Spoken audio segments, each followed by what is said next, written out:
تم روزوں کو ہلکے میں مت لو. اس سے پہلے بھی میں کہا کرتا تھا, آج پھر سے میں ریپیٹ آپ کے سامنے کہتا ہوں, مسلمان کے لیے روزے جو فرض کیے گئے آپشنلی نہیں ہے میرے عزیز, یہ آپشنلی نہیں ہے, اختیاری نہیں ہے, جسے چاہے وہ رکھے جسے چاہے وہ چھوڑے. ہاں ہمارے ہاں معاشرہ ایسے ہی ہے نا. ہاں صبح اٹھ کر کے لوگ پوچھتے رہتے ہیں روزہ ہے, روزہ ہے. کیوں پوچھ رہے ہو روزہ ہے؟ مسلمان ہے تو روزہ فرض ہے, روزہ فرض ہے. اگر میں آپ کو پوچھوں اچھا لگے گا؟ انسان ہو اچھا لگے گا, سامنے دکھ تو رہا ہے انسان ہے, پھر کیا پوچھنا ہے؟ مسلمان کے لیے روزہ ایسا ضروری ہے جیسے اس کے لیے انسان ہونا ضروری ہے. وہ روزے چھوڑتا کیوں؟ ہاں چند ہی چیزیں ہیں جہاں تخفیف دی گئی ہے شریعت میں, وہ سفر ہے یا مرض ہے. ایسا مرض کہ جس سے وہ نہیں برداشت کر پاتا, اس میں اللہ تعالیٰ نے اسے چھوٹ دی ہے, رخصت دی ہے. یا حاملہ عورت ہے, یا دودھ پلانے والی عورت ہے, یا پھر اب بہت سارے لوگ ایسے ہیں جو ہٹے کٹے ہیں, تندرست ہیں, توانا ہیں, روزے چھوڑے ہوئے ہیں.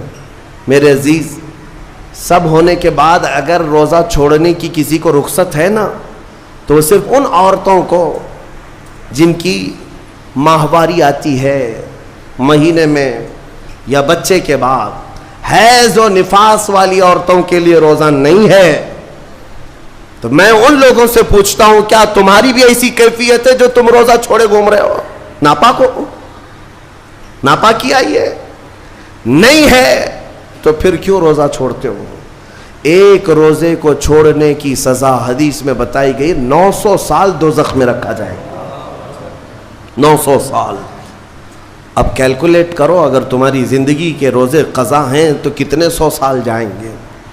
اسی لیے میرے عزیزو, جب تک طاقت ہے روزے فی الحال کے رکھو ہی رکھو. اگر پیچھے کے چھوٹے ہیں تو اسے بھی پہلے کمپلیٹ کر لو, ورنہ قیامت کے دن کی سزائیں نہیں برداشت کر پاؤ گے, بھگت نہیں پاؤ گے. یہ ہم جو بار بار کہتے ہیں آپ کے روزہ رکھنے سے میرا کیا ہے, ہم تنبیہ صرف اس لیے کرتے ہیں کہ قیامت کے دن اللہ تعالیٰ کے عذاب میں گرفتار نہ ہو جاؤ, عذاب میں گرفتار نہ ہو جاؤ. اور ہمارے بزرگوں نے ہمیں تعلیم دی ہے کہ اللہ تعالیٰ جب 11 مہینے کھلاتا پلاتا ہے, اور وہی مولا 1 مہینہ اگر حکم دے, تو یہ کس قدر بندے کی ناانصافی ہے کہ اپنے مولا کے حکم کو پیٹ پیچھے ڈالتا ہے اور پھر کھاتا پیتا رہتا ہے. کیا اسے اپنے رحمان کی رضا کی اتنی بھی فکر نہیں ہے کہ یہ میرے مولا کی رضا ہے روزہ؟ اسی لیے تو اس مولا نے فرمایا روزہ میرے لیے ہے اور اس کی جزا کچھ نہیں, میں خود بندے کا ہو جاؤں گا. الصوم لی وانا اجزا بہ. اور ایک حدیث میں عجزی بھی پڑھا گیا, یعنی روزہ میرے لیے ہے اور میں ہی اس کی جزا ہوں, میں ہی اس کی جزا ہوں.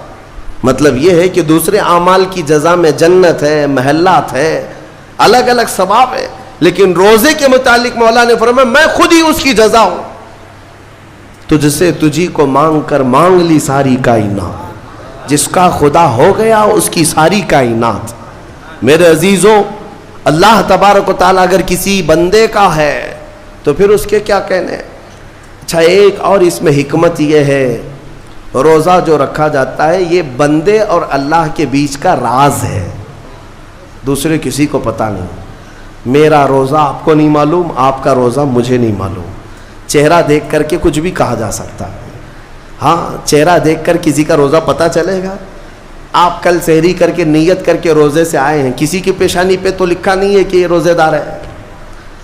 آپ نے کہا ہم نے مان لیا, لیکن حقیقت کیا ہے یہ تم جانو گے, اللہ ہی جانے.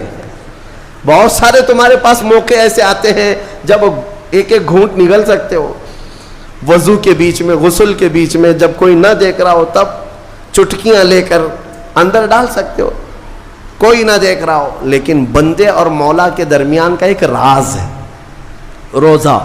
اسی وجہ سے ایک حدیث میں ملتا ہے قیامت کے دن جب ایمان والوں کو جمع کیا جائے گا اور جن کی بخشش ہو جائے گی, تو ان میں ایک جماعت ایسی ہوگی جو جنت کی طرف اڑتے ہوئے جا رہے ہوں گے, اور جنت میں پہنچ جائیں گے, کسی کو نظر نہیں آئیں گے, بہت تیزی سے وہ جنت پہنچ چکے ہوں گے. باب الریان ایک دروازہ ہے جو صرف روزے داروں کے لیے، جن کے روزے اللہ کی بارگاہ میں پسند آ گئے، وہ دروازہ صرف ان کے لیے، وہاں پہنچ چکے ہوں گے۔ بہت سارے اہل اللہ، بڑے بڑے مقامات والے وہاں موجود ہوں گے، پوچھیں گے تم کہاں سے آئے، کون سے راستے سے آئے؟ نہ وہاں نظر آئے، نہ راستے میں نظر آئے، یہاں کیسے پہنچے؟ تو وہ کہیں گے کہ اللہ تبارک و تعالیٰ نے ہمیں روزوں کی وجہ سے یہ مقام دیا۔ رب تعالیٰ کی طرف سے ارشاد ہوتا ہے کہ ان بندوں نے دنیا میں جو روزہ رکھا تھا وہ سب سے چھپا ہوا تھا، کسی کو پتہ نہیں تھا روزہ ہے یا نہیں، اس لیے جب میں نے ان کے روزے قبول کیے تو سب سے چھپا کر انہیں جنت کی طرف بھیج دیا۔